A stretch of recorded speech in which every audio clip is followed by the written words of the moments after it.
All right, welcome to day 2 of the reading rush. All right, so day 1 went really well. I got just under halfway done the 7.5 Deaths of Evelyn Hardcastle, and I am enjoying it very, very much. I did accomplish my goal, if you've watched day 1 already, where I wanted to finish at least 50% before the end of the night. I did. I got to 50%. I had to stop there. I was just too tired to keep going, and something like this I need my attention on because I'm trying to solve the mystery as we go. So I felt if I kept going, I was just gonna lose some stuff. So I decided to call it a night and I went to bed. But I am excited to pick it back up this morning. I'm gonna keep listening to the audiobook as I go through work today. It is getting really, really good. I think my favorite thing about this book so far is the fact that it's not linear. So you know that he has 8 days, 8 hosts or people that he's gonna go through. But he doesn't go through in a linear fashion.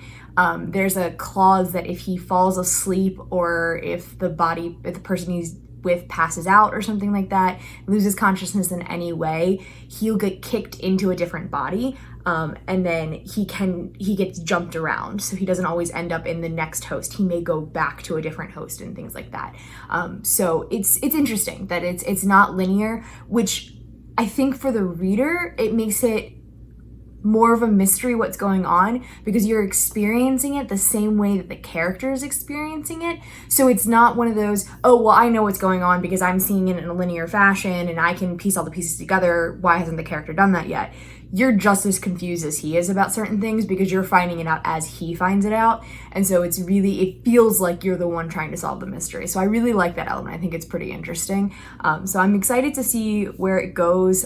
There's some interesting facts that came up and some twists and turns that happened that have really changed my mind on, how I think it's going to end. I really don't think I'm going to be able to get the ending of this. I think that it's going to be completely just, out of left field for me, which I'm fine with. I totally love a good book like that, especially if it is that way, because I hate things that I can be like, I know the ending on chapter 2. That's no fun. So I'm really excited that this is going as well as it is. I have about, I think it's a little under 8 hours left in the audiobook, but again, I am listening to it at a little bit faster speed. I was doing 2 times speed yesterday. Like I said in the first video, it is a little bit too fast for me. I dropped it down to 1.75. I know that doesn't seem like a big difference, but it does make a difference. So it's just enough that I can feel like I'm not taking forever to get through it, but I also feel like I'm not missing things as we go. So I'm super excited to finish that, and I'm hoping that I can get that finished today with a combination of audiobook and physical reading. So we'll see how that goes. After that, I think I'm going to pick up Wonder Woman. Like I said in day 1, I'm super excited to read that one. I'm excited to continue in that DC Icon series that I've already read 2 books in. So I really want to give that one a try. And Wonder Woman is probably the one I knew the least about of the 3, Batman, Catwoman, and Wonder Woman. So I'm excited to get into that one because that's one that I know very, very little about. So it would be kind of cool to see some more origin story of that character. So one thing I didn't talk about yesterday that I meant to talk about was I did a book haul the other day, and I got some pretty good books. It was a tiny, tiny book haul for me, but I'm super excited to add some of these to my library. My husband is not so excited since we're in the middle of a move and I'm adding more items to move, but that's okay. He knows better than to get between me and my books. So 2 of the books you guys already saw. The first one was The Devil Wears Prada by Lauren Weisenberger. This is part of my TBR for the Reading Rush. This is the one that fits the prompt for a book that inspired a movie. So I'm super excited to get into this one. I am like 99% sure I owned a copy of this at some point, and I think I unhauled it, which is very, very rare for me. But I believe in one of the moves that we moved different states in the past, I was trying to lighten the load of things that we were moving, and I believe I unhauled it because I just never read it, and at that time I was in a huge fantasy kick and I wasn't really trying to branch out into other genres, and so I think I looked at it and went, this is adult, it's not fantasy, it's not anything that I would normally read, I'm never gonna pick it up, just get rid of it. But I do actually want to give it a try. Like I said, a lot of my 2020 goals for reading are to branch out and try new things. And so this is right up the alley of trying new things. Plus, I did absolutely adore the movie. I have seen it many, many times. So I'm excited to read the book and do that kind of in the reverse instead of reading the book and then seeing the movie, doing it the other way around. So I'm excited to see how it was. The other one, again, you also saw yesterday was The Killer Across the Table by John Douglas. This is the one about FBI classifications of serial killers, same author that wrote Mindhunter. I really think that one of the main reasons that I picked this book up is not only to meet a goal of trying to read a new genre and to get it more into something that you know, I'm not used to in the past, but also the audiobook is narrated by Jonathan Groff. And if you don't know who Jonathan Groff is, he's a big Broadway star. He played any Hamilton fans. He was the original King George. He's also been in a couple of movies and shows. I think he might have been on Glee at some point. I never really got into it, but I want to say he probably was at some point.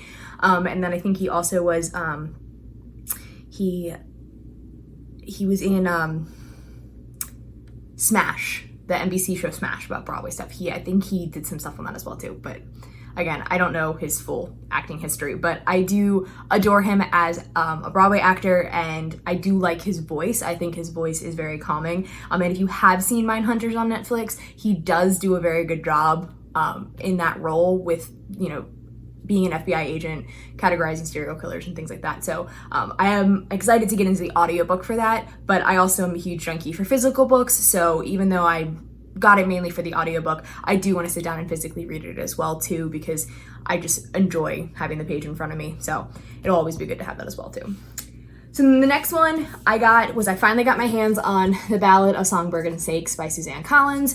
I am purposely trying not to know too much about this. I did read the original Hunger Games trilogy. That one, along with Twilight, is one of the big things that really got me into absolutely absorbing books and binging series and things like that. So, you know, this was a piece of my teen years. I know it's about President Snow. I know it's a prequel. That's where my knowledge ends. I know that it also has mixed reviews. People either love it or hate it. So I'm excited to get into it and give it a try. You know, again, I don't want to know too much about it just because I don't want to form opinions, especially when I know that it's about a character that so many people despised in the first book. You know, I don't want to formulate opinions outside of that. So we'll give that one a try and we'll see how it goes. The other one was Me by Elton John. It's Elton John's memoir. This one was actually one that I didn't purchase. Everything else I purchased. This one was given to me by one of my aunts on my mom's side. She is a huge Elton John fan. A lot of my mom's side of the family is. I am as well, you know, grew up on his kind of music. So I'm excited. It's a nice addition just because I am trying to read more nonfiction, definitely more nonfiction. So this is something that I'm excited to get into. I don't know when I'm going to read it. I wasn't anticipating getting it. It was like, oh, by the way, here you go. And so I was like, oh, okay, cool. So we'll see. I'll get around to it eventually, but it is a memoir. It is nonfiction. So it is one that I'm super excited to get into. And then the last one that I got was Hawk by James Patterson. And this is a continuation of the Maximum Ride series. And Maximum Ride will always hold a special place in my heart. So when I was in probably 6th grade or so, my mom's coworker gave her the first Maximum Ride book. It was a beat up, used, loved paperback that, like one of the mass market ones, that he gave to her because he thought that I would really enjoy the series. I devoured it. I got all of my friends into it so that we could talk about it and read about it. I formed a book club of 2 with my English teacher and one friend just so that we could read all the books in that series. So I was super excited to hear that James Patterson was extending the series and bringing those characters back. I don't know too much about it. I didn't want to know much about it. All I need to know was James Patterson had a new Maximum Ride book. I was sold. I was done for. So I'm super excited about this, that he's going to continue that, and then I get to go back into that world because I very, very much enjoyed it. So that was my little mini book haul that I did. I'm going to get back to work, and then I'm going to keep reading The 7.5 Deaths of Evelyn Hardcastle, and I will update you guys as I go along, so stay tuned.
Okay, so I just finished The 7.5 Deaths of Evelyn Hardcastle, and I don't know if I have words to describe what I just read.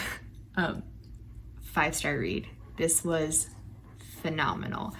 It kept me on the edge of my seat up until the very last page. When I got down to like the last 100 pages or so, things started to come together and then they started to fall apart, and it was one of those mysteries where every time you think you figured it out and you think you where the protagonist is that much closer to the answer, something else comes up and everything goes out the window.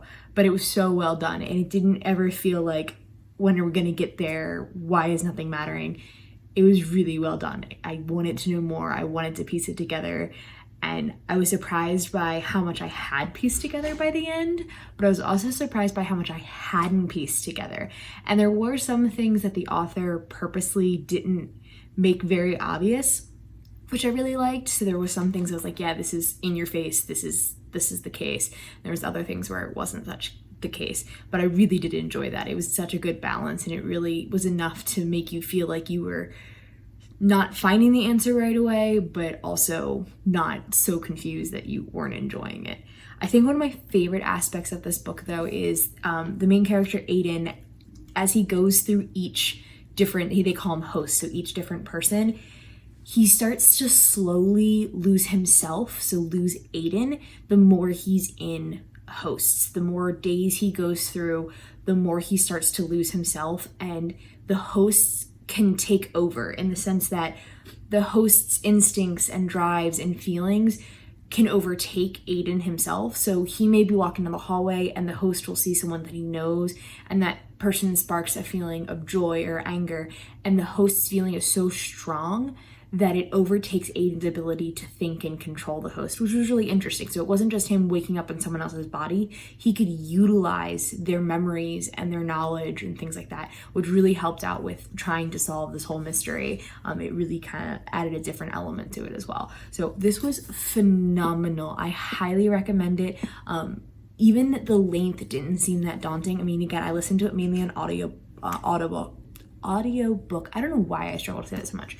I listened to it mainly on audiobook, and I also did a little bit of physical reading, but it didn't feel as long as it was, because you just wanted to know more, so you just kept going and going and going, and then next thing you know, it's the end of the book, or you've read 100 pages and you don't even realize it.